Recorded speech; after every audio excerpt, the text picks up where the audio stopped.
All right, good morning, everybody. Hopefully, y'all can hear me. I'm just going to assume that y'all can hear me. So if you can't hear me, let me know, and we'll try to get something figured out. Just wanted to go over some quick ground rules real quick. This is live coming at you from my home. I do have a dog, so somebody arrives at the door, may have to go answer it, or things like that. Also, as far as questions are concerned, I'm only going to be answering questions that are asked during the office hours. So if you have a question, let's say you asked it an hour ago, you posted it on the thing, and an hour's gone by, and you're waiting to get it answered now.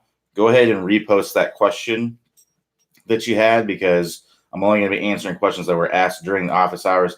And this is just so that I'm answering questions for people that I know are probably here and going to be able to hear them live. Just kind of rewarding those folks for sticking around and getting their question answered. Now, if I run out of questions, I may go back to the before the office hours started and start answering those. So I'm going to actually start with Willie M's question. So if you ask a question before Willie M, go ahead and repost it on there, and we'll go ahead and get that answered.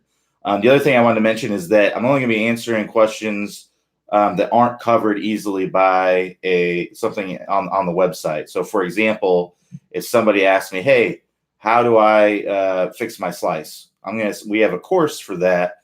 It's a video course, just like the Top Golf system, that takes you through how to fix your slice. It's 7 or so videos that you go into and go through that whole thing. So if it's something like that, I'm just going to steer you in that direction instead of spending like 10-15 minutes about what you need to do to fix your slice. So hopefully that all makes sense. Also, there's one more thing. If a question is asked that's already been asked during this office hours, I've already basically covered it, I'm not going to go over it again. So basically, I'm just going to tell you to watch the archived office hours.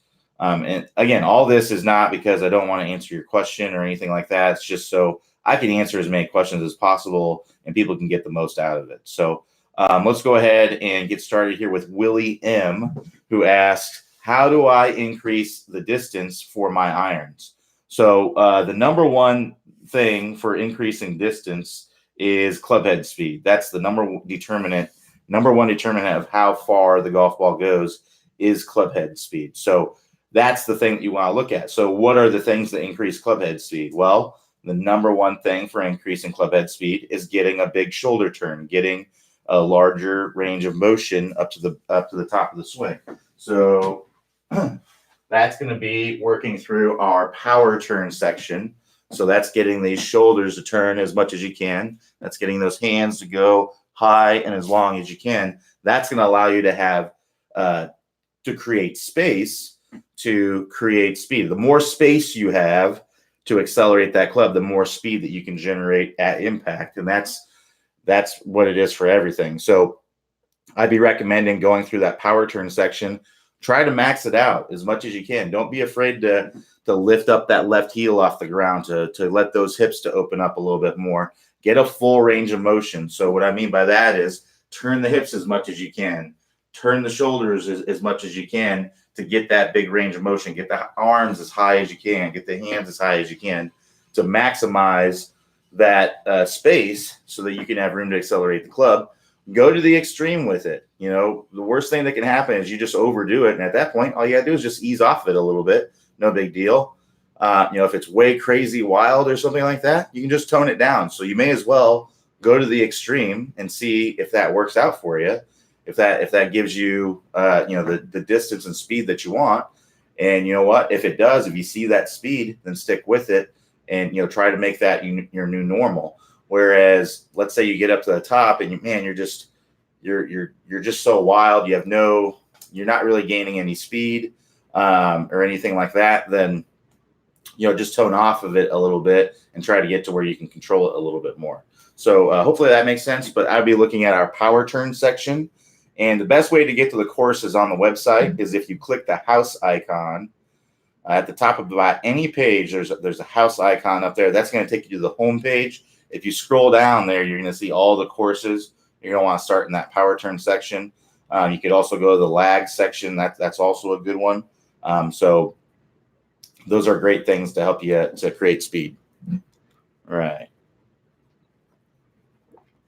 Ty in says, is it important to custom fit clubs? I was told that as I am 5'7", I should get the driver length shortened. Honestly, as far as driver length is concerned, I'll go ahead and go into that real quick. You should use as long a driver as you can control and you can swing around. So just because you're 5'7" doesn't mean you can't use the same driver that someone who's 6'1" or 6'5" uses, right? So it's just a matter of use the maximum length of driver that you can. Everyone's got a little bit different feelings and stuff like that. So Clay, he's about an inch taller than me. He plays a driver that's, I think, 2 or 3 inches longer than mine. And I just don't like a driver that's that long. It's not a right fit for me. For him, he likes a longer driver. And, club head speed wise, he's a little bit faster than me, but not a ton faster than me. So it's just, it's just a matter of what is preferential for you. So use whatever you're comfortable with. If you feel like you're going to be comfortable with a shorter driver and it gives you, and you can control it and all that stuff, I just say use as long a driver as you can that you are able to control to a certain extent and be able to get the maximum amount of club head speed. So Clay's driver is longer than mine, but I've swung his driver. I've hit it before, and I swing it just as fast as my normal driver. Now, that doesn't really make sense to a lot of people because it's longer, right? So you should be able to swing that faster, but that's not always the case. For some reason, I just can't get it around.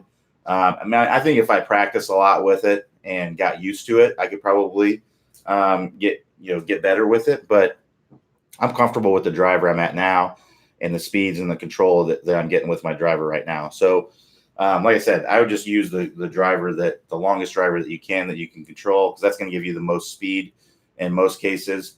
If you get a big time shortened driver, you may be really cutting down your speed quite a bit, and you don't want to be doing that because that's going to make you lose distance, right? As far as how important are custom fit clubs, in my opinion, I don't think they're that important, to be honest. I think it's more important to just kind of have a solid quality set of clubs. If you're going to play a good amount of golf, I'd be getting a solid quality, from a reputable manufacturer. Personally, I'm a big fan of Ping clubs, excellent quality clubs, and they don't ever come out with a set of clubs with a new model of anything unless it outperforms the previous one. Not a lot of gimmicks and things like that going on. So, really big fan of them. But I've had clubs from pretty much all the great club manufacturers. Titleist, Callaway, TaylorMade. I've had clubs from pretty much all of them, and they're all, I think they're all pretty good. It's just I'm more of a fan of Ping, more because of what they're all about and the engineering and stuff like that. So, but as far as the custom fit part of it, really we're all going to adapt, right? We're going to adapt to the clubs that we have. We're adapting to what our ball flight is doing. So just because you get different clubs doesn't mean that all of a sudden you're going to start hitting the ball better. It doesn't necessarily work that way. And like I said, I'm not an expert club fitter. Might be some people out there that are expert club fitters and say, hey, it makes way more of a difference than what you think. But in my opinion, it honestly doesn't make that much of a difference. I've been fitted for clubs several times, and honestly hasn't made a lick of difference in my game. So now I will say, if you have so let's say you have a driver that with some sort of, let's say you're someone who swings 110 miles per hour, and somebody gives you a driver, okay, and it's got like a senior shaft in it, super whippy. You can't control the timing of it at all because it just whips through there so quickly, and you basically slice everything. Well, obviously, if you got a driver that fits, or get a shaft that fits your club head speed a little bit better, it might help out quite a bit. But I would say if you're somewhere in the ballpark, understanding, if you get stiff shafts and everything, if you're somewhere in the ballpark, it's not going to make a huge difference if you go and get fitted, in my opinion. But like I said, I'm not an expert club fitter. All right. So Ross S says, I'm a senior golfer and used to play much better than now. I have so much scar tissue over bad shots, but I cannot get them out of my mind. What can I do to remove the scar tissue? So that sounds like that's just a mental type of thing. Well, first of all, a lot of times as we get older, we lose distance, we lose club head speed, we lose a little bit of strength, a little bit of coordination, hand-eye coordination goes a little bit a lot of times. So you are just going to get a little bit worse sometimes. Sometimes it goes the opposite direction because a lot of older people, they're retired, they can play a lot more, so they can develop their hand-eye coordination a little bit better. So it's just kind of depends on the situation that you're in. But as far as you just kind of have to train yourself to forget. I'm not, like I said, this is not something that I'm really qualified to answer either. This is more of a mental type issue, something I'm not an expert on. But essentially, you got to understand that this is just a game. That's kind of the thing that I used to get really, really upset and mad when I play golf. And actually, in college, I used to, my freshman year, I had very high expectations of myself, and I came in and I just put way too much pressure on myself, and I played like garbage. And my sophomore year, I basically got to a point where I was just getting so upset that I almost wanted to quit. And then I realized, hey, I'm playing college golf. I get to play golf for free. I don't have to pay for any of this. The school's paying for it. The school's paying me a little bit to play golf. And I don't even know. It's nice out here. I'm doing what I really like to do. Why am I getting so upset? So at that point, I basically just decided, you know what? I'm going to let everything just kind of wash over my back. It's a bad shot, whatever. No big deal. I'm going to do better on the next one.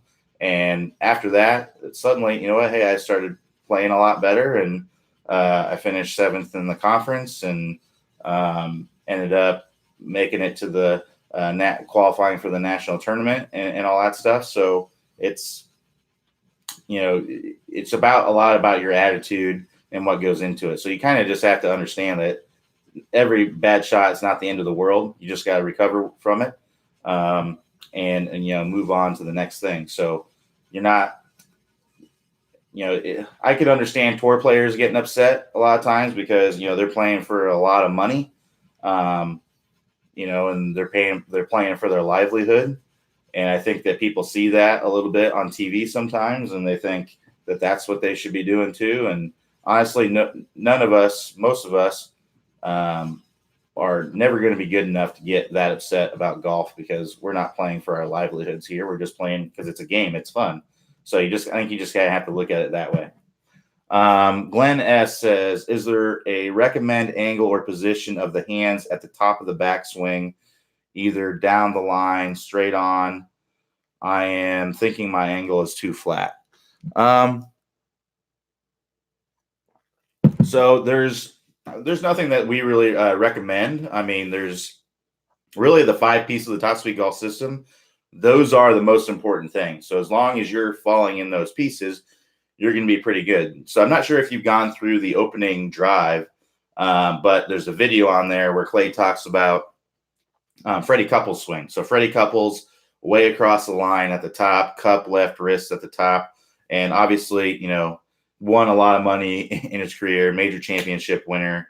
Is still, if it wasn't for the back injuries, I think he'd still be out there killing it. I mean, even after 50, he was out there competing in the Masters, which is pretty incredible, like finishing in the top 10. So, guy's been a staple on the tour for a long, long time, and he does a lot of things that a lot of people say, hey, you can't do that and play good golf. Well, Freddie Couples does, and there's a lot of people on tour that have things going on. John Daly, for example, he's across the line at the top. So there's a lot of players that do different things, but I will tell you one thing.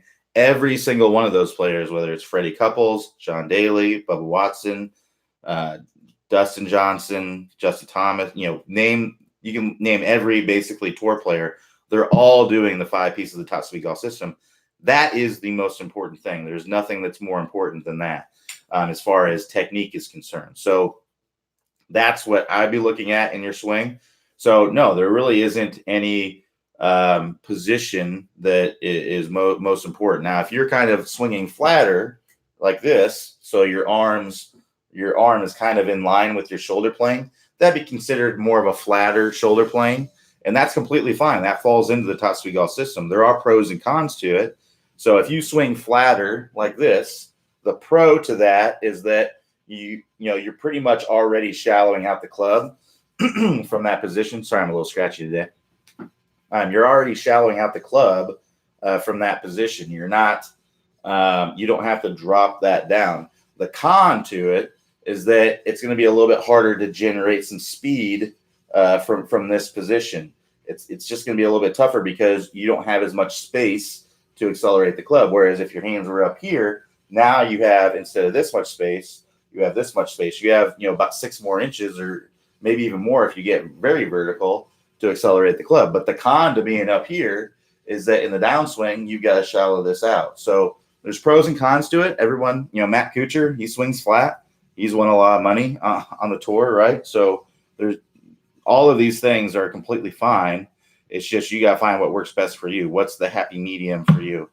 Typically, I like to see kind of like an Adam Scott, a Roy McIlroy. It's somewhere in between. But if you can get the hands way up here and you're generating a ton of speed from that, and you're able to shallow out the club and do all that thing, then heck, that's even better right there. So that's like what Bubba Watson does, right? And the guy every single year is close to the top in driving distance, every single year, and he's competing in majors pretty much every single year as well. So definitely nothing wrong with either one. Jeffrey T says, do you believe in club fitting? All right, I just think I just already answered that. I'm not sure if that was the same person or not, but yeah.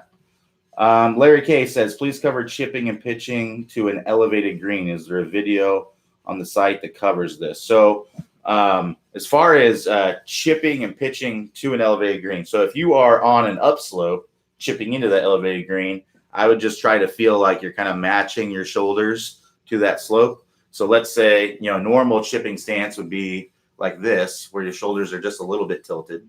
That'd be on level ground. So let's say you have a kind of a severe uphill. Well, I would try to get to where you're like this so that you can kind of match your stroke to the turf. So that's if you're kind of hitting into an uphill. As far as chipping or pitching onto an elevated green, it might be a little bit tougher to chip onto an elevated green if you're down below, because basically you're going to be chipping it into the slope. Because basically what a chip is it doesn't get off the ground very much, right? It's staying low, and you're trying to get it on the putting surface and rolling as quickly as possible toward the hole. So keep in mind that hill, if you're chipping, depending on how severe the hill is, it's going to take some of the momentum out of the ball, and it's not going to roll out as much once it gets on the hole. Or once it gets on the green. So as far as pitching is concerned, you would want to pitch it up onto that elevated green. It just takes practice to understand, okay, I'm going to have to hit this a little bit further because it's going to be landing, it's going to be hitting the surface sooner than it would be if it was the same level. So it's just some things that to keep in mind when you're doing that. But that is a good idea for a video to do. So I may mention that to Clay to talk about. We don't have a ton of. I'm trying to think if we have a bunch of elevated greens here at the course. We do have some that we could do some at, but it's the same thing. You just kind of have to make some adjustments. You're going to have to hit it a little bit further. If you're chipping into a slope, keep in mind that it's going to kill it a little bit. Watch the Open Championship. All those guys are chipping into those slopes and greens, a lot of elevated greens, and they're chipping into those slopes, and it's kind of killing the ball and allowing it to kind of trickle onto the green. So sometimes you have to use your imagination a little bit. A lot of times I just think it's easier to kind of pitch it up on there and try to spin the ball. But sometimes, especially in those Open Championship conditions, those greens are so fast and it runs away from you a lot of times so much that they can't do that. They just can't spin the ball enough to get stopped sometimes. So they do kind of chip it, or a lot of times they putt it into the hill and let it try to roll up there. So a lot of it's the same. Just understand that when you're chipping into a slope, it's going to kill it a little bit, and it's not going to be able to run up as much. But the technique and everything is virtually the same. It's no different. All right. So Ty Ann says, "Hi Q, is there a tip to have a bunker shot to 30-yard pin away consistently? Should I take less sand?" So it really depends on what your club head speed is.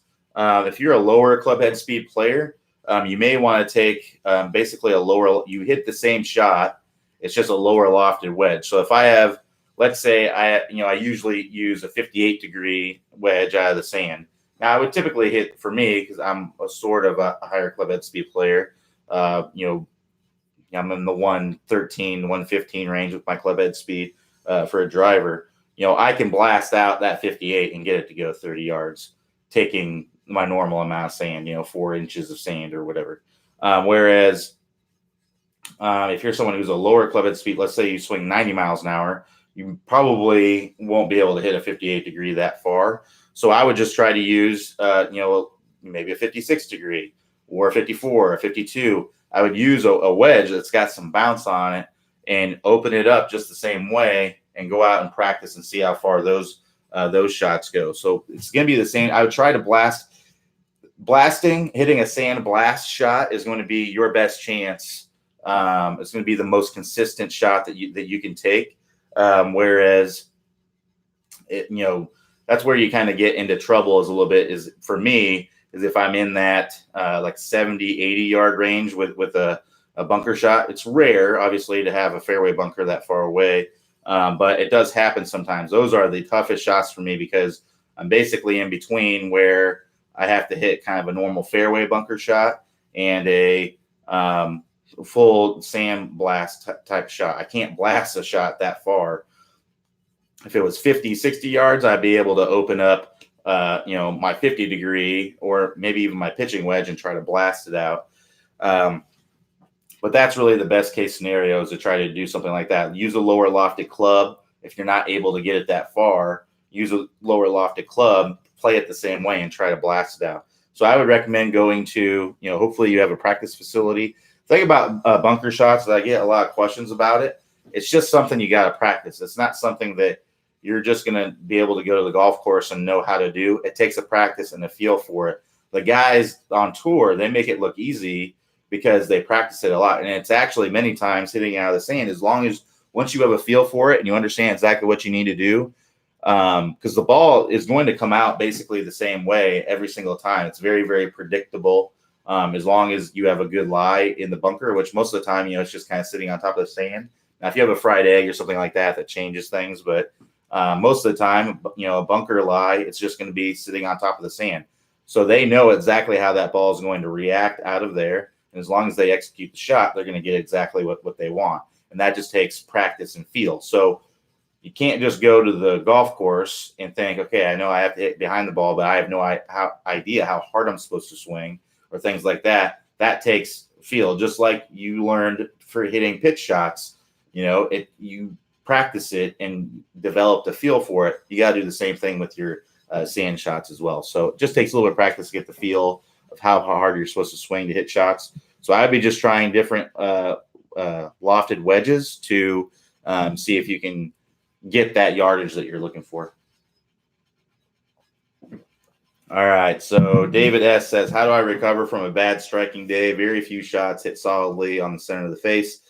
Feels like a mental back to find the groove again. So one thing to understand is that we're not always going to have our best stuff, right? We're not going to go out every single day and play consistently awesome. The tour players are not consistent. There's something that we call the 20-stroke rule, the 20-shot rule. And basically, if you look at any tour player, look at their last season, pick any random tour player that you like and go look at their last season and look at the difference between their best round in a tournament and their worst round of the tournament. It's usually about 20 strokes. Usually pretty much every tour player their best round of the year is usually in the low 60s, like a 62 or a 63, maybe a 64, something like that. And their worst round is usually in the low 80s. It's like an 81 or an 83 or something like that. So it's usually you're going to see a 20-stroke difference between that. Even the number one player in the world, look at Dustin Johnson last year. I think he shot around in the 80s, and he definitely had some rounds that were like 62, 64, something like that. So, not even the best players in the world are not that consistent sometimes. So you just have to understand that sometimes you're just not going to have your best stuff. And when you go out there, you just need to adjust your feel to get the desired result that you want. So if you go out there, usually when you go out there and you don't have your best day, you usually have it's a miss that you keep having. So let's say you go out there and, man, I'm just hitting everything off the heel today. Well, if you hit your first 3 shots off the heel, you're healing everything. Then you may want to adjust your feel to get the desired result that you want. So you may want to feel like you're hitting it out on the toe, and that will usually move it out to the center. And I would just keep doing that until the strikes actually start moving out to the toe. And then at that point, you've kind of calibrated yourself and you can start trying to strike it on the center again. So let's say you're kind of slicing everything, right? Maybe your club path that day is moving just a little bit too out to in. So maybe I would just try to feel like you're swinging more into out to counteract that on the next one, and keep doing that until you actually start hitting, some hooks or something like that you're not wanting to hit. So that's what I would recommend. So the 2 things to take away from that are, number 1, we don't always have our best stuff. Our feels are constantly changing. Sometimes we wake up on the wrong side of the bed and we don't play well. That's just part of the golf. No one is consistent, not even the best players in the world. And then the second piece to take away is, when you're out on the course, I would don't just take, if you start out with a few bad holes, don't just take that and say, well, this is just not going to be a good day. I should have stayed home. Try to adjust your feeling to get the desired result that you want. So like I said, if you're hitting it off the heel, try to hit it off the toe and see if that helps you get it in the center of the face. And these are things that we talk about in the ball striking masterclass to help you adjust these things. These are things you can do out on the course. You can save a round by doing that. And if you actually start doing things that you're intending to do, then you're in good shape. At that point, you're calibrated. Now you just have to try and, now your feel is real, right? So you're just trying to hit the ball the way that you're intending to at that point. So that'd be my biggest recommendation there. All right. So Alan Hughes says, golfers like Adam Scott seem to start their backswings from the ground up with the hip, shoulders, turns. They start their downswings by simply making a weight shift and turning their hips with their hands and arms relatively passive. Why does Top Speed teach so many checkpoints throughout the swing? It seems to make things very complicated. So you're exactly right in the sense that the backswing, it's a combination of turning and lifting up to the top for sure. And I don't agree with one of your things that you said that that they feel very, very passive with the arms. That is not at all what tour players think. Tour players are not thinking passive down to the golf ball. It may look that way. I think it may look that way because they're sequencing correctly. They're in balance. Everything seems very, very smooth. But I will tell you this, there is nothing passive about what they're doing. They're trying to hit that ball hard. They're not just trying to dink it out there. They're nothing passive about it. They're trying to hit that ball hard. So that's a misconception that I think a lot of people have. And I think that actually hurts a lot of people because they look at tour players and they think, oh, they're just swinging nice and easy and smooth. And that's just because it kind of looks that way because they have proper sequencing and they get a good weight shift and they're in balance and things like that. But that's not the reality of what's going on. They're definitely going at it hard. So as far as checkpoints are concerned, if you're kind of going through the system and kind of watching all the videos and trying and not really going through all the reps, sure, it's going to feel like a lot of checkpoints and things like that. But if you go through each piece kind of the way that you're supposed to and get through all the reps, it's not going to feel that way. It sounds like you may be kind of jumping around all over the place and you got a lot of things running through your head, which is very common. It's very easy to do.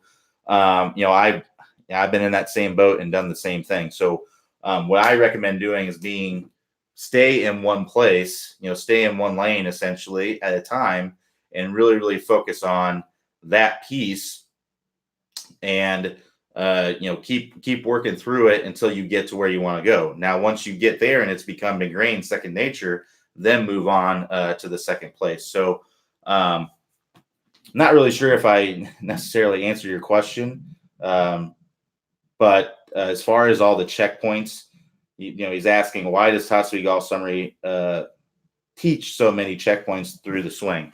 So really, there's really just 5 things, right? It's just big shoulder turn, right? Stable spine. The most important thing about the spine is just being angled away. 18, 25 degrees at impact, you want to be angled away. We're talking the compression line. The reason why we teach these is because these are all the things that the best tour players are doing. And we actually, I think we actually simplify it a lot more than what most people do. Because if you look at some, golf instructors, they're wanting you to hit a lot more different stuff and things that do not matter at all. We're trying to cut out all that stuff and just tell you the most important things that you should be working on. And, it's still at that point, it's not, is cut and dry sometimes, but it's still simplified down to where it's just the 5 pieces that are the most important. So what I'd recommend to make it less complicated is really just to stick in one thing until you make it second nature, and don't get so many things running through your head, because if you have so many things running through your head, then it is going to become very, very complicated and hard to accomplish. So Sam C says, good morning. When using my driving, I seem to be uncomfortable on takeaway from my shoulder turn just past the ball. When starting release, I sometimes come over the top. Thanks. So not really a question, but so he says, I seem to be uncomfortable on takeaway when taking my shoulder turn past the golf ball. So yeah, a lot of people are uncomfortable with turning their back to the target, or kind of turning their shoulder down. They want to keep everything in front of them. That's why you see a lot of shoulder turns that are like this, because they're trying to keep everything in front of them. But the problem is with that is that if you do that, you're not going to be able, I'm only going to be able to bring my arms up this far if I try to keep everything in front of me. Now, if I turn my shoulders, now I can get my arms back here, and now I can generate a lot more speed. So you basically just kind of have to get out of your comfort zone a little bit and just try. The worst thing that can happen is that you overdo it. So just go to the extreme with it. Go as far as you can go.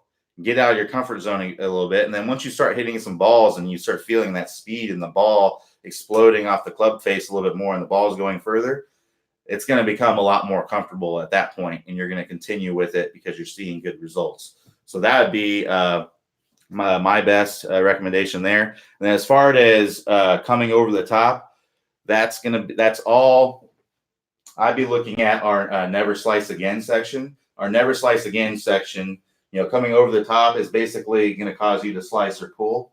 So that Never Slice Again section, it's all drills to get you to start doing this instead of this. So I'd be looking at our Never Slice Again course.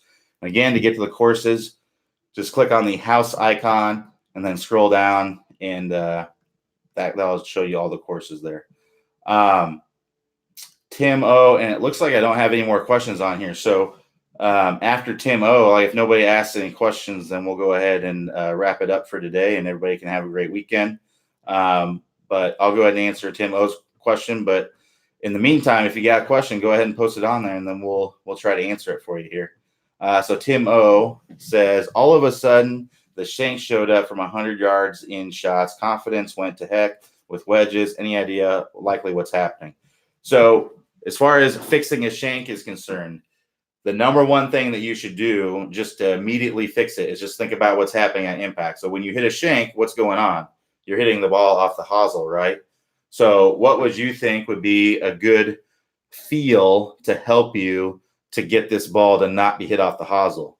Would be the opposite. Anytime you're trying to correct something, go to the extreme opposite. So the extreme opposite would be to hit it way out here on the toe. So on your next shot, what I would try to do, if you start getting that shanks again, immediately on your next shot, or the next on the wedge shot, whatever is going on, try to get that strike to be more in the center of the face by intentionally trying to hitting off the toe. And if you still shank it, you didn't exaggerate it enough. Exaggerate it even more. I would get it to where maybe you feel like you're missing the golf ball to the inside. So that's what I would recommend there. But the number one cause as far as technique is concerned that I see for shanks is our backside kind of moving toward the golf ball in the downswing. So if we watch, if I angle this down, what I see, if I line up kind of my backside with the edge of this vent here, as I'm coming into impact, what I typically see is this. So look on camera and film your swing from down the line here, and look at your draw line on your backside and see what's going on as you're coming into impact. Are you staying on that line or staying close to it anyway? Or are you coming way off of it? Because when you come way off of it, now all this space, my hips and everything have taken up this space for my hands to move through. So now my hands move out closer to the golf ball. That moves the hosel closer to the golf ball, and it makes me more susceptible to shanks. The other things that it does when you come up out of your posture is it really shallows out the club. So now when I do, not only am my hands moving out closer to the ball, but the club is dropping way to the inside. And when that happens, that's hosel city, because I want that hosel is just working toward the golf ball because my path is moving a lot in to out. So that's the number one cause right there. There's actually a great video on the website that kind of covers all this. It's the how to stop shanking now video. So I'm not sure if you all are familiar with the search engine on the website, but in the upper right hand corner of about any page on the website, there is a search window there where you can search keywords. It actually works really, really well. So if you search shank on there, you're going to get a lot of great videos. I think the one that I really like, I think it's about the second or third one down. I believe it's called How to Stop Shanking Now or something like that. So I would highly recommend that video. And basically in that video, he talks about a couple things. So number one was the thing I just talked about, getting that club to move off the toe. Number two is to try to feel like you're kind of swinging over the top a little bit. Because like I said, if that club is working too much from the inside, the hosel's moving toward the golf ball. It's kicking out like that. So that's going to make you more susceptible to hitting a shank. So that's one piece of it, trying to feel like the club is kind of coming down more on plane, because in reality, or actually coming more down over the top, because in reality, it's probably going to come down more on plane. And then the other piece is trying to feel like as you're coming down, that this hip, your lead hip, is getting pulled back as you're coming through instead of moving toward like that.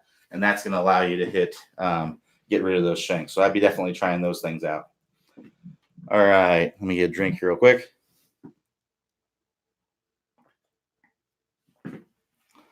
All right, so Ty Ann says, my tendency with the driver is to hit an out to in slice swing path.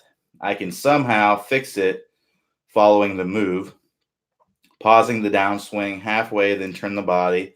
When I do a smooth swing without pausing, the slices creep back. Any suggestion for working on this? So I'd be looking at your video on your swing on video. Look at your swing from down the line and draw the elbow plane on there. Not sure if you're familiar with what the elbow plane is. Well, here, this would actually be easier. So make sure that you're set up down your hands. So the easiest way to do that, this is something that people who haven't filmed their swing before or just don't really know how to film their swing, this is really, really important. If you're ever going to do swing reviews with us, you definitely want to understand this as well. This is very, very important to get the right camera angle. So what you want to do is I'd put a club or an alignment stick on the ground, and then I would set up your camera to where it's shooting right down that club or alignment stick and at about waist level. And then when you set up to it, just set up to it to where your hands are directly above that stick. So your feet are typically going to be, 3 or 4 inches away from that. So basically, if I were to drop something from my hands, it would land right on that stick. then that's going to put you in that perfect position. So if you do that and then pause the swing at impact and you draw a line on the shaft, so use a software like V1. V1 is, I know there's a lot of other ones out there that I don't really know the name of, that I'm sure they're really good, but we use V1 here. And V1 works very well. It's a completely free app for Android or Apple devices. You don't have to have the premium version, so don't feel like you have to buy it. But anyway, draw that line at impact on the shaft and then rewind it to where the club was about parallel to the ground. So watch where that club head is in relationship to that line. So if my line, let's say the line was on my hands here, well, that club is inside of that line. So that would be an in to out swing. And that club's probably going to be out above that line as I'm coming through. That'd be an in to out. Let's say that club is above that line. So that's an out to in swing. So I'd be looking at it on there. The ball's going to slice if the face is open to your club path. So if that ball is starting straight, then it's going to start straight, and then, or if the ball is starting straight, then that means you have a square club face and the path is to the left. It's an out to in pass. So a lot of times, I mean, just because you're doing something in your pausing swing doesn't mean that that's what's going to happen in your swing without pausing. So I would just try to exaggerate it even more and feel like you're really swinging from the inside to get that club to work down nicely. So I'd just be taking a look at your swing on camera there. And that's going to help you understand exactly what that is. And if you need help with it, we do offer Unlimited Swing Review program. If you're not familiar with what that is, click the Get a Review button. At the top of the screen there, you can get a review. That just shows you can sign up with an instructor, I believe. I have a couple spots available right now. I think Robin has some spots available as well. And basically, we'll look at your swing and tell you exactly what you need to do to improve. So I know that this can be a huge undertaking sometimes, just trying to improve, especially if you haven't done it before. So I'd be looking at, if you're looking for some help, that's a really good program and a great way to do it. So moving on to the next one here, David B says, could an incomplete weight shift forward explain why I tend to hit irons on the toe? I suppose it could. I mean, mainly, so kind of like what I was saying before, if you're hitting immediately, the best way to fix a toe strike is to work on try to hit it off the heel. That's typically the easiest way. The biggest thing that causes toe strikes as far as technique is concerned is typically an over-the-top swing. So when you're swinging over the top, just like how swinging too much from the inside can cause a hosel strike, if you're swinging over the top, your club face, the center of your club face is moving away from the golf ball in that direction. So you're going to be a little bit more susceptible to those toe strikes. So I look at your swing and see if you're swinging over the top. And, if you're not getting a good weight shift, that can cause an over the top. If you're kind of hanging back, you may need to feel like you have to swing over the top to get to the golf ball. So there's all kinds of things that could be going on there. But the best advice I can give you is if you're hitting the ball off the toe all the time, intentionally try to strike it off the heel as much as you possibly can. Once you actually, that's typically going to move the strike closer to the center. If you actually start striking the ball off the heel, then ease off that feeling a little bit. If you still hit it off the toe, then exaggerate it even more. You gotta keep doing it until you're basically calibrated and back to where your feel is real, essentially. But our feel is constantly changing. You may go out tomorrow and hit everything off the heel, and yesterday you hit everything off the toe. The feel is constantly changing, so you have to change with it. Charles F says, "Can you go over getting your hands higher in the backswing? My swing is very short." So the number one thing to help you get your swing to get your hands higher is to get a bigger shoulder turn, right?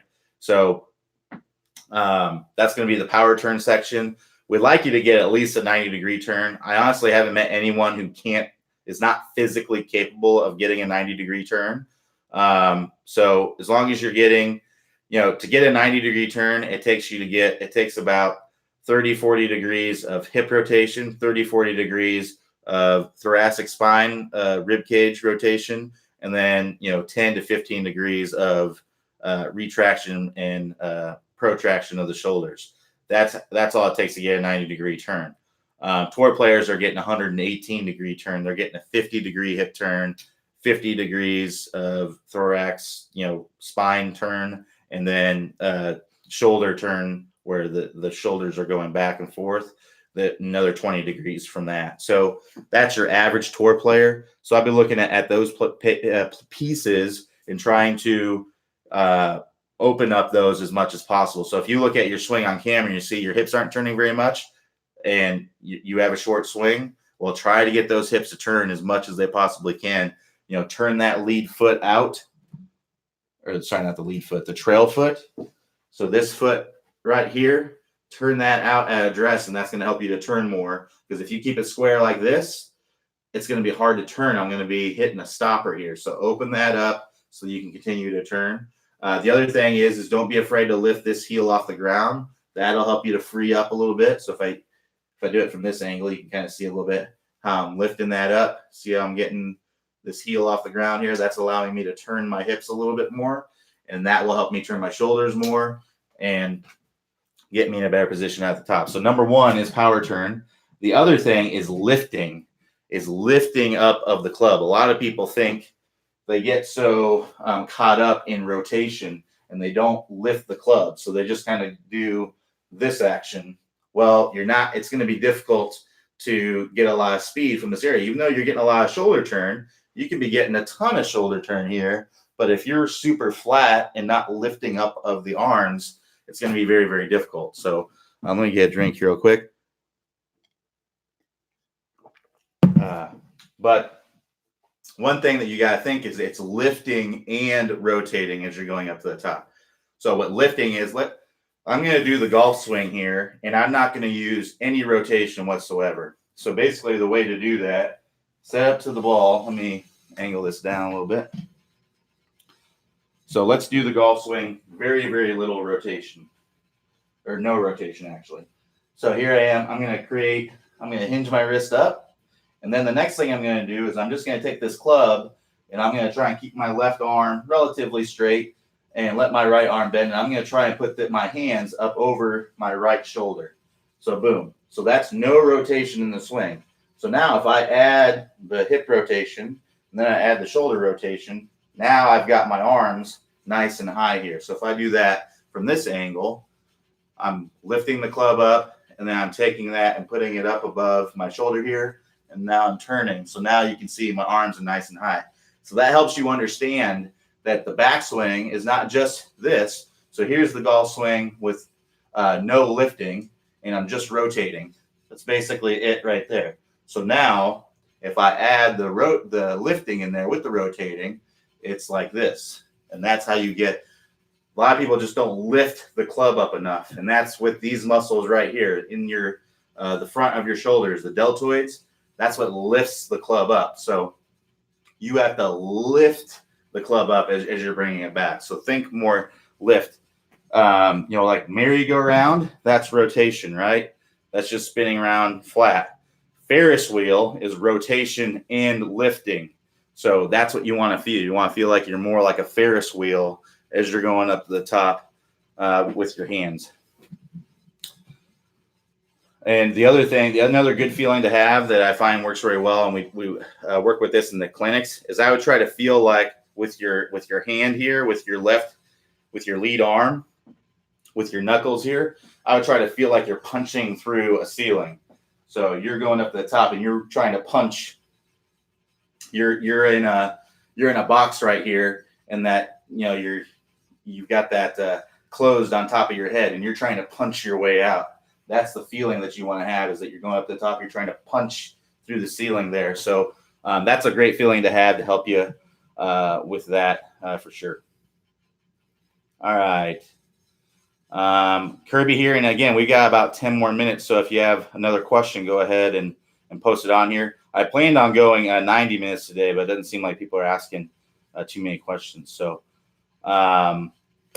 somebody said, what is the best way to tighten up your 100-yard and approach shots. So the clock system, not sure if you're familiar with what that is, but basically that's what most tour players use. I think, not sure if David Pelz came up with it or not, but I believe it's from his Short Game Bible. Basically what it means is your lead arm is acting as a hand on the clock. So this would be like 7:30, that's 9 o'clock, that's 10:30. So I would just try to feel like with all your wedges, I would go out and hopefully your driving range has some yardage markers. Good driving ranges will have a yardage marker, every 10 yards for under 100 yards. So you can really gauge and lock things in. And basically what I did is I went out with I have a 54 and a 58 and a 50-degree wedge. And I went out with those wedges and I tested to see how far a 7:30 swing goes, a 9 o'clock swing goes, and a 10:30 swing goes with all of them. Basically, a 10:30 swing is almost a complete full swing. But I went out and measured that. So I have an idea of how far those go. I also did it where I choked up on the club a little bit. So maybe I have some markings on my club. They're just on the grips. Not this club. This isn't my normal wedge that I play with. But when I did use this wedge, I choked down all the way down to basically where the label was with my hand there. So that's basically choking up on the club an inch. And I measured the same thing. So that takes a little bit off of it. And then I choked up a little bit more to where I was basically almost all the way down. So I was basically choking up about 2 inches on the club. And I measured all those with all of those clubs. So now I have an idea. I know how far all those clubs go. And let's say that my choked up 2-inch 54-degree goes 60 yards. Let's say that that's what that is. And I have a 55-yard shot. Well, my choked up 2-inch 54-degree, that's a 9 o'clock swing. I don't think I mentioned that. It's a 9 o'clock swing, which is right here. That goes 60 yards. So now I know, okay, I just need to go a little bit less than that. I need to just take a little bit off of that to get that distance I want. And that's how you dial the wedges in, is to go out. That's the best way, I think, is just kind of use the clock system and realize that here's a 7:30 swing, there's a 9 o'clock swing, 10:30 swing. Understand how far all of those go, and then you're going to have those distances. And then when you go out there, you know that this shot, length swing, choked up this much, goes this far. And now whatever distance, maybe if I'm not quite on that distance, I know I need to just add a little bit to it, or I need to take a little bit off of it to get locked in right where I need to be. So that's the best way to really lock in those wedges. All right. So David G says, what is your thought for a first move down with your hands? I try to flatten out, but since my first move is just the opposite, i.e. go steeper, not shallow. So my first move is to kind of feel like I'm shallowing. So your hands are going to move with your body as you're going down, because you should be leading the downswing. So if you, not sure if you guys realize this or not, if you've been on the Momentum Train video, but basically, to keep the numbers simple, if I go up to the top and I have a 45-degree hip turn and I have a 90-degree shoulder turn and my hands are like this, when I get my hands back down, or when I get my hips back to square in the swing, my shoulders are basically like this, which means they've rotated about 45 degrees. So my hips have turned 45 degrees. My hands and arms haven't moved as far as from my chest up is concerned, but in relationship to the chest up, but they've moved because the hips have brought them down. So I'm not feeling like I'm doing this in the downswing. I'm feeling when I'm starting that downswing, my hips are starting, and that's bringing the club down. I'm generating lag, and I'm shallowing out the club. That's what I'm feeling.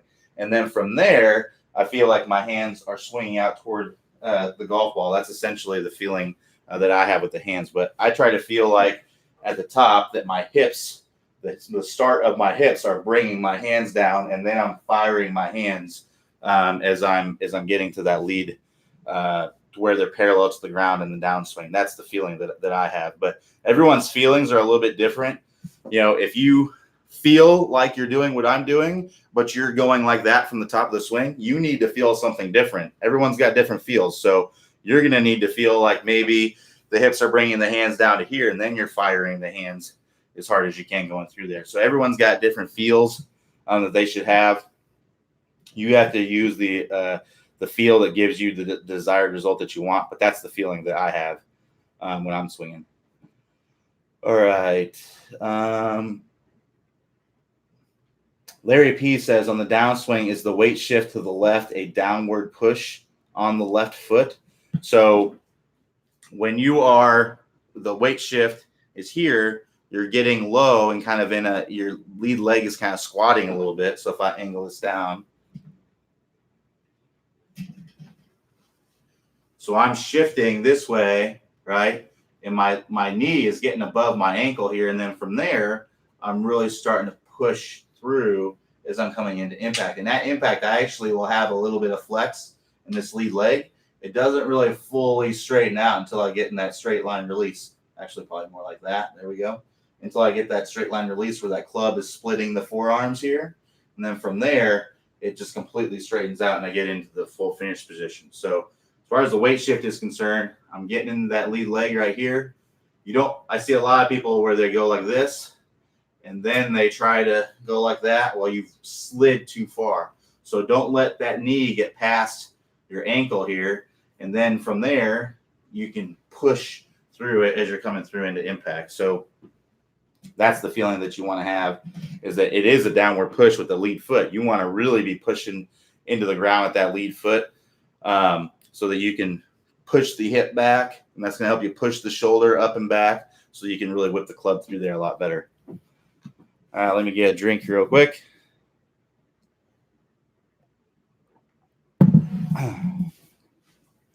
So Dirk says, hi, Q. I find it very difficult to change from iron to my driver play. Can you explain the difference between the two, and what can I do to get more solid contact with my driver? Is there any way to practice anything to get the driver more in tune? So as far as switch, the 5 pieces of the Top Speed Golf system are virtually the exact same between driver and iron swing. There can be slight modifications, like your spine angles can be a little bit more angled away with the driver, because the only difference between hitting the golf ball with a driver versus hitting the golf ball with an iron is where you're hitting the golf ball. The golf ball with a driver is a little bit further up in the stance, right? And that's to promote an upward angle of attack. So the only difference is really that you're hitting up on the golf ball, whereas a shot off the turf with an iron, you're hitting down on the golf ball because you want to get that ball first contact. But since the ball is elevated on a tee, you can hit up on the ball with a driver, and that's actually going to help you to get more distance and carry and less spin.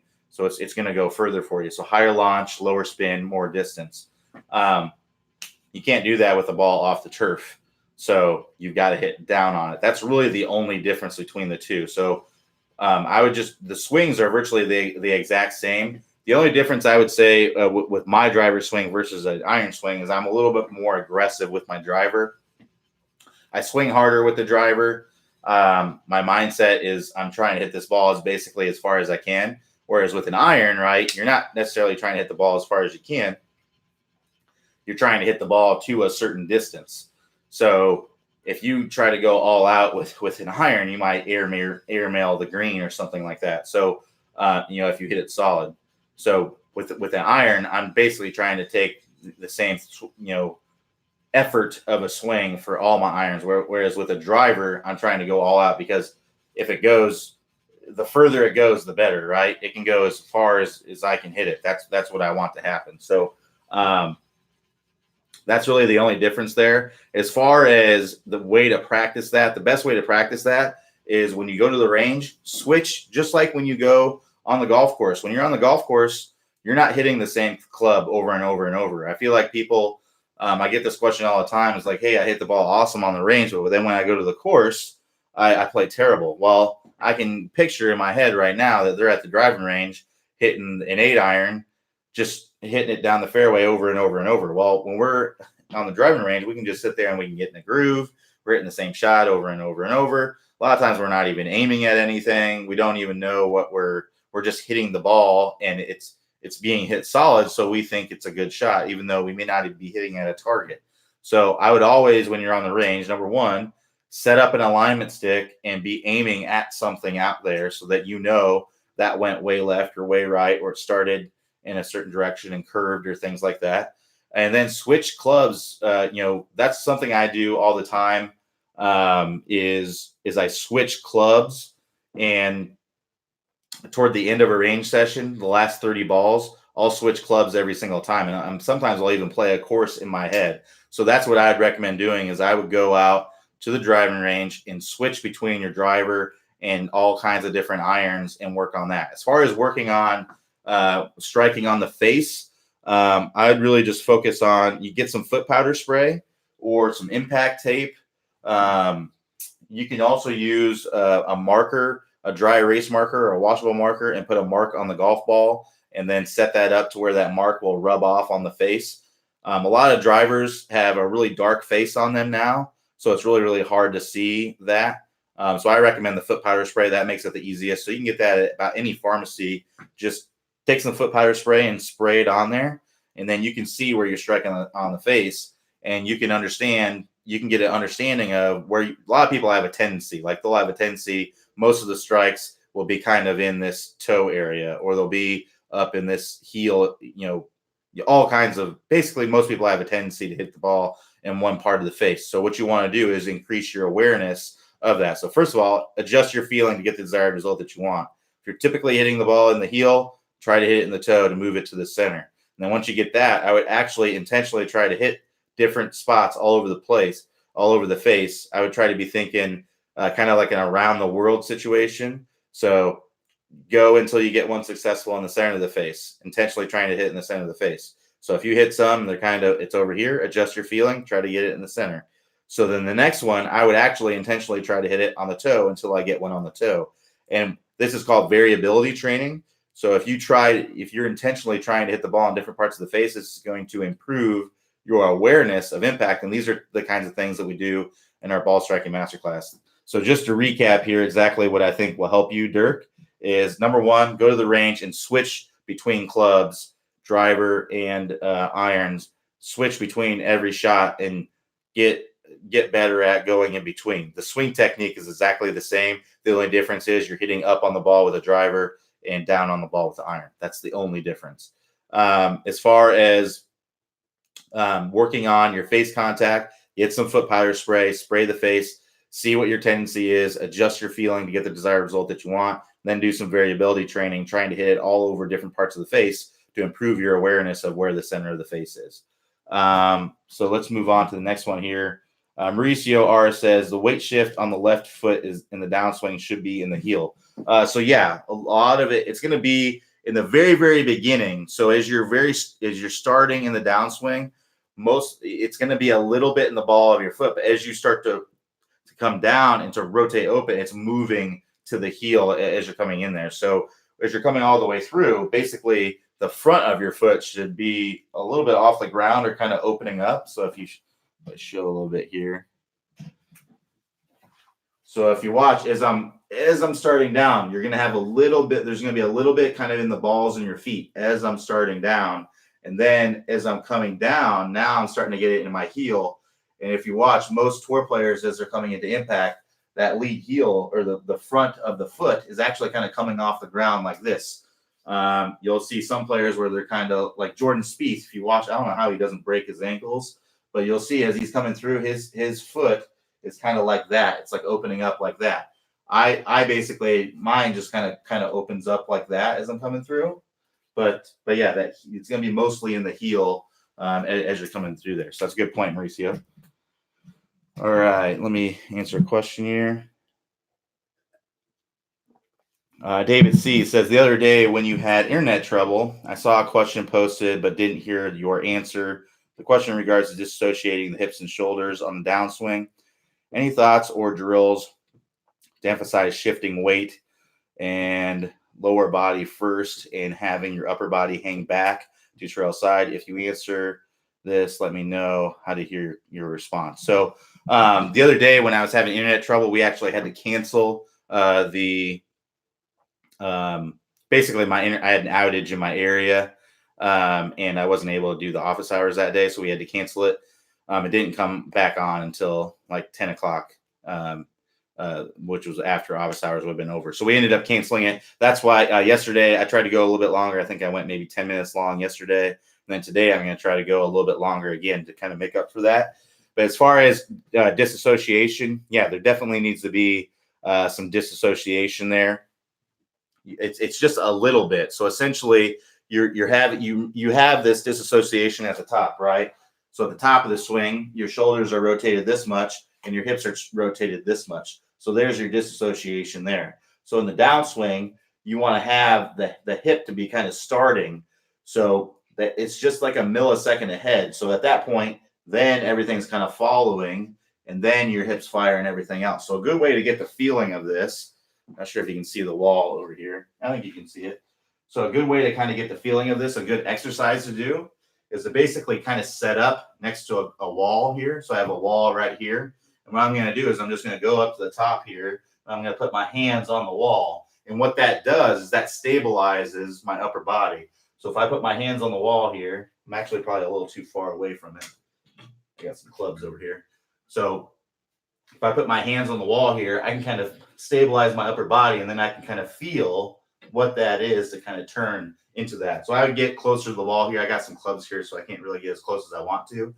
But put your hands on the wall and really stabilize. That's going to stabilize the upper body and get you to disassociate that a lot better. And that's going to help you get the feeling of what it takes to get down there. So those are good ones to do. And then I would try to grab a club and try to get that same feeling that you're getting. See how here? If I grab a club here. So if I go up to the top here and you get the same feeling that I'm opening up and I'm stabilizing this upper body, and then do some practice swings where you're doing that same thing. So that's a great drill to do there. But yeah, I wasn't able to answer questions that day because the office hours were canceled. I'll stay on here. I'll give you guys another minute to ask a question. Like I said, I'll stay on here till 10:30 if you want. But if there's no more questions, we'll go ahead and wrap it up. And everybody will have a good weekend. And hopefully you all get to go out and play some golf. So I'll give you another minute here. I'll give you till 10:08 to ask a question. So if you got a question, now's a good time to get an answer. I see we got about 13 people on here. So if any of y'all have a question, go ahead and ask it and we'll get her answered.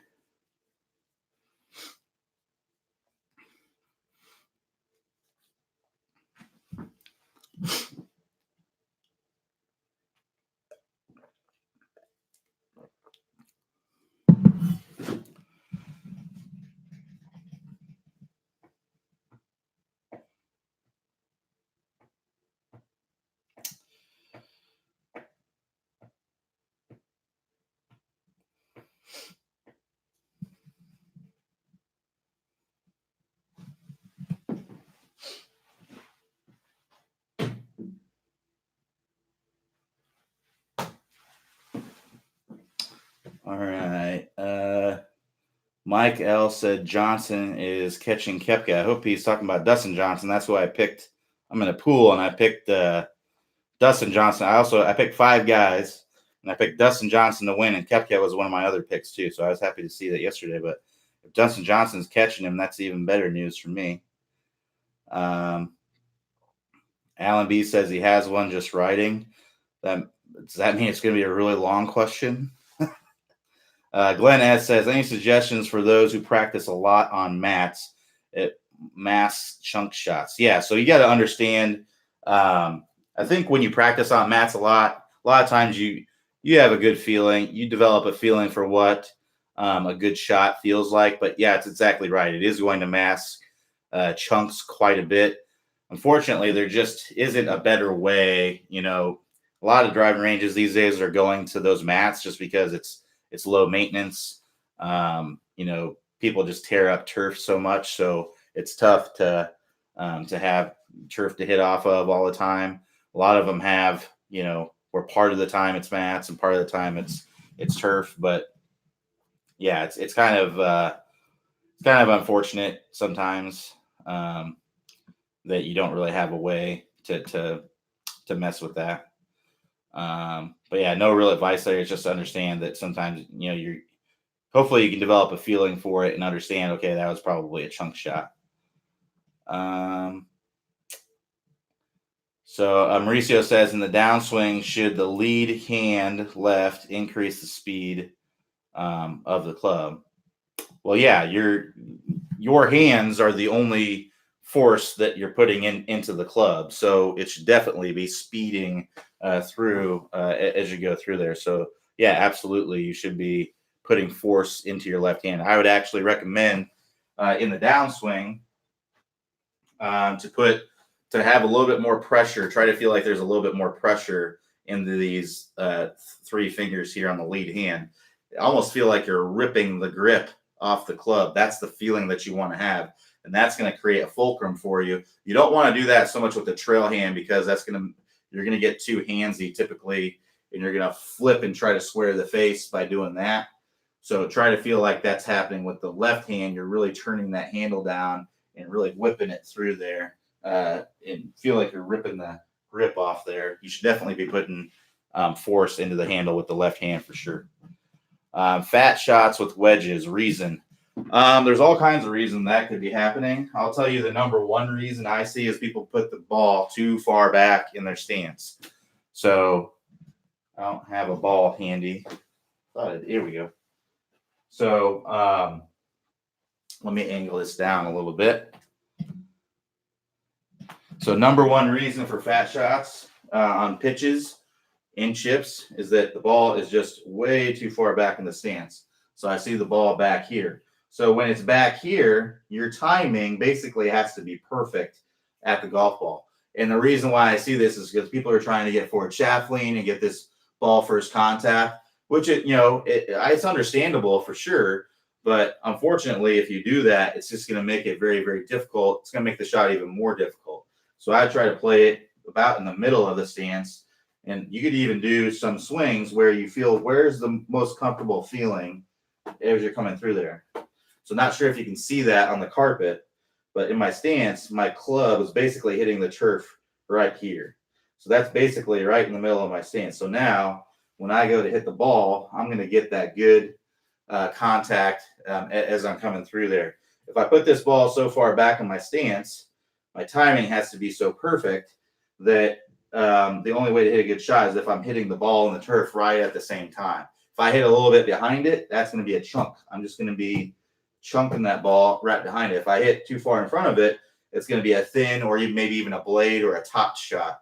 So get that ball more toward the middle of your stance so that you can let that club kind of swing through there and come in nice and shallow with the golf ball. So that's the number one thing.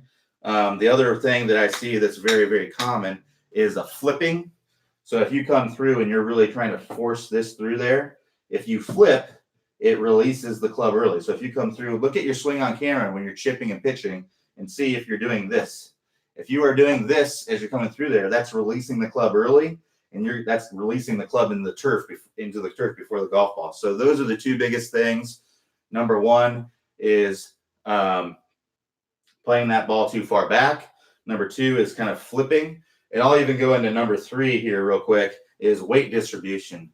A lot of people are just kind of hanging back. They're chipping and they're kind of going like this, and they're kind of hanging back as they're coming through here. When you're chipping and pitching, pretty much most of your weight, if not, I would try to even feel like all of your weight is on this lead foot. When you're chipping and pitching, we're going for accuracy, right?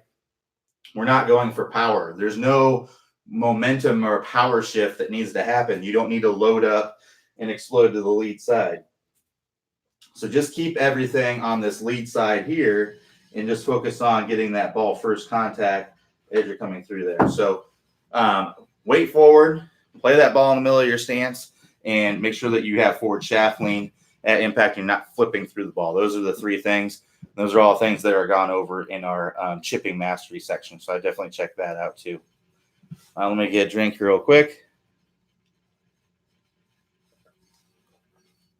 So Alan B says, I'm finding that my shots that start left go farther left, and when I start them right, they seem to go farther right. Any obvious reason for that? So this is about understanding ball flight laws.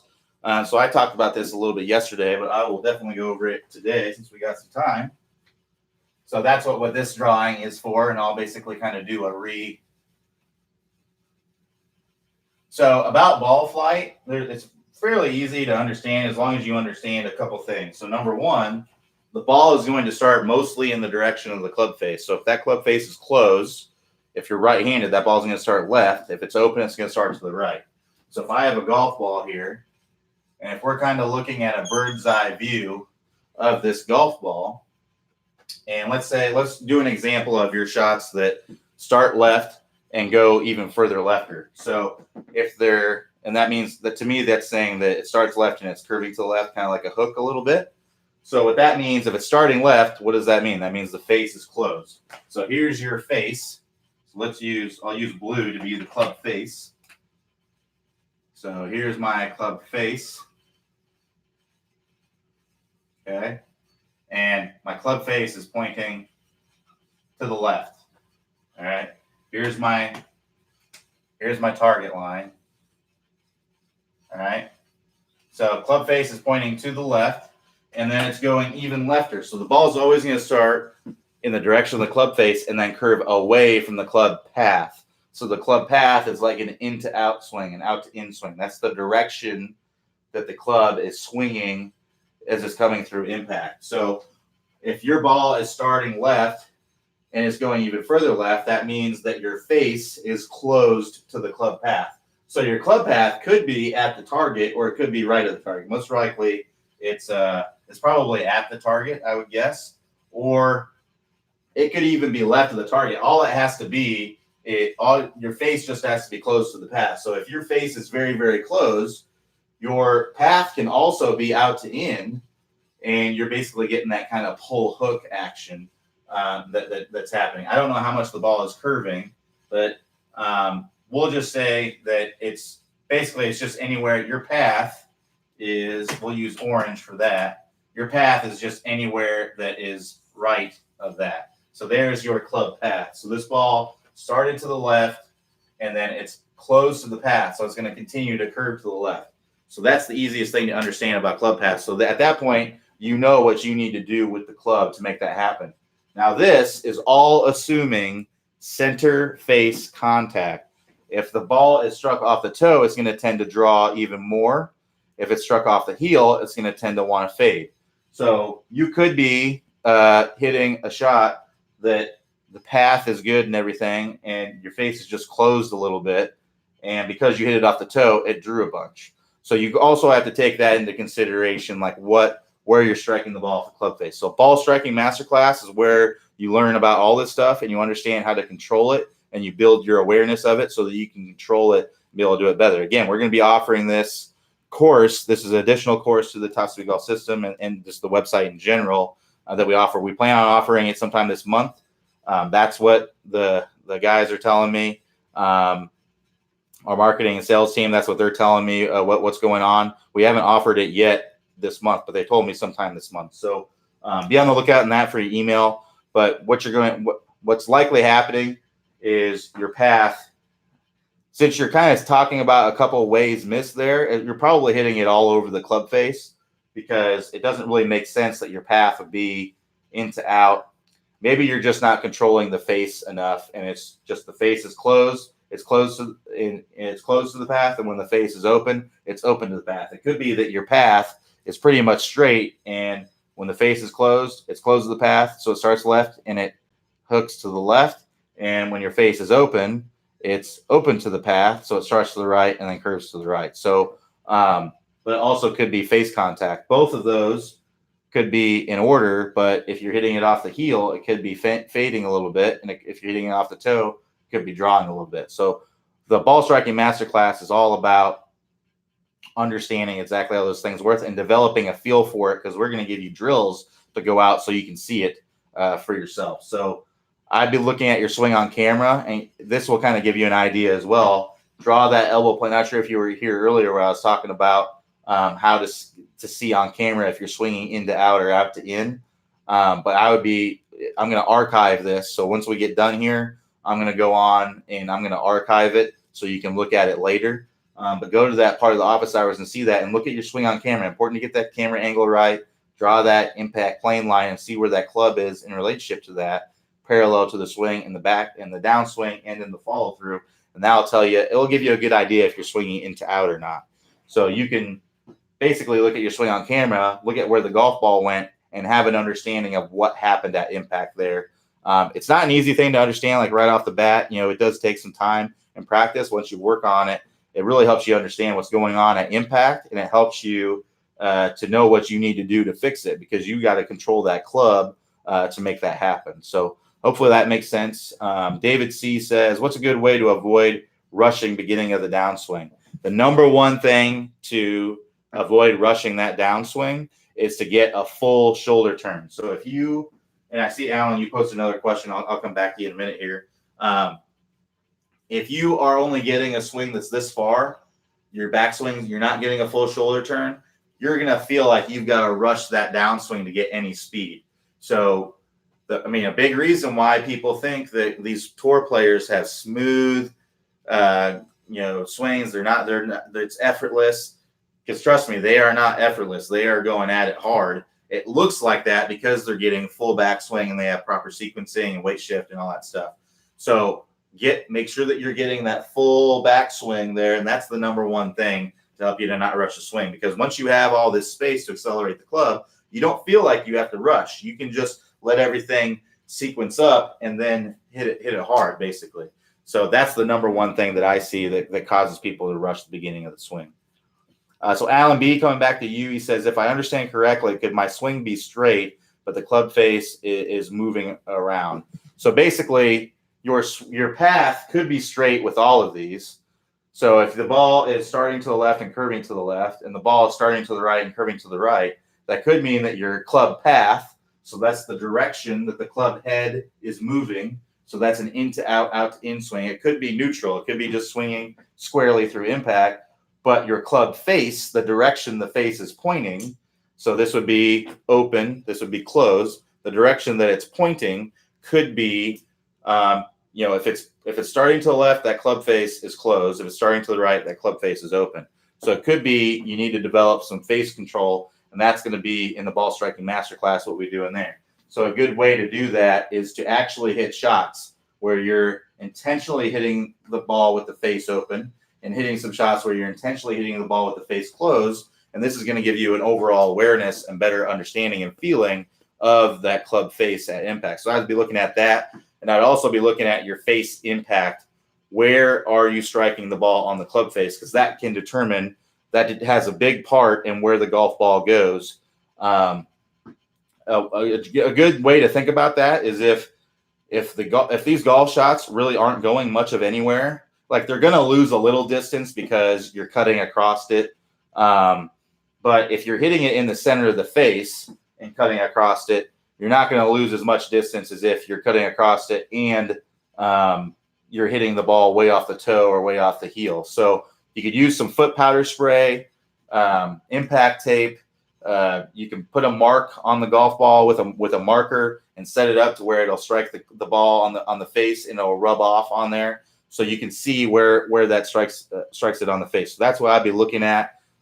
These are all a part of the Big Four. So we talked about the Big Four in the ball striking masterclass. I talked about 3 of them just now: face contact, ground contact. I didn't talk about ground contact, but face contact, club path, and face angle. Those are all things that are really a big determinant in where the golf ball goes. Ground contact is another one, but it doesn't sound like that's something that you're having an issue with. It sounds like it's a face issue a lot because you said it's open or closed. So I'd be looking at that and trying to work on getting the variability training there, working on that. But that you can work on that in the ball striking masterclass as well, and you'll know exactly what you need to do for that. So if there are no more questions, I'll go ahead and wrap it up for today. It looks like we only got about 9 people in here right now. So I'll go ahead and wrap it up for today. I'll give you another minute to post a question. And then we'll go ahead and wrap it up, and we'll enjoy the PGA Championship this weekend. I definitely want to get on there and watch that now. If Dustin Johnson's coming back and looking good today, I'm not sure. What did he shoot? I think he shot 1 under yesterday. I think I saw. I tell you, I was watching Brooks Koepka yesterday. He was just making that course look easy. That was kind of crazy.